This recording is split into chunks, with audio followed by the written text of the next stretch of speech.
আগে সরকারি ভালো ছিল, স্বৈরাচারী ভালো ছিল, এখন ছাত্র জনতা ভালো নেই। আগের সরকারই ভালো ছিল, স্বৈরাচারী ভালো ছিল, এখন ছাত্র জনতা ভালো নেই।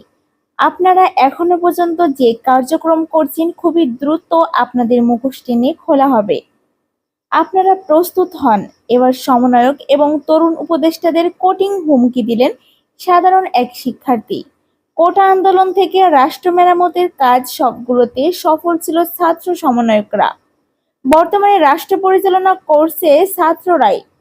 দেশের বেশিরভাগ মানুষ তাদের সমর্থন করলেও কিছু কিছু মানুষ সমালোচনা করছে সমন্বয়ক ও তরুণ দুই উপদেষ্টাকে নিয়ে।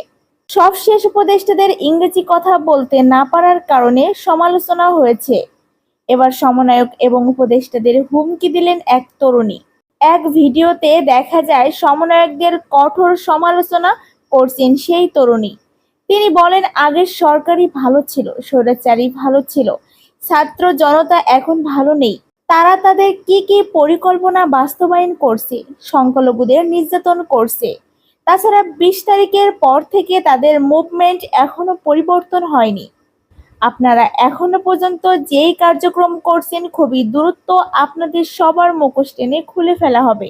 তারা কি কি তাদের পদক্ষেপ বাস্তবায়ন করছে, সংখ্যালঘুদের নির্যাতন করছে। আপনারা তার জন্য প্রস্তুত হন, রীতিমতো হুমকি দিলেন সেই তরুণী। এবং সেই তরুণী কি কারণে এই কথাগুলো বলেছে সেগুলো এখনো জানা যায়নি।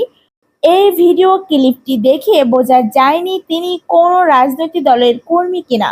প্রিয় দর্শক, সমন্বয়কদের নিয়ে তরুণীর করা মন্তব্য সেটা আপনি কিভাবে দেখছেন অবশ্যই জানিয়ে দিবেন আমাদের কমেন্টের মাধ্যমে।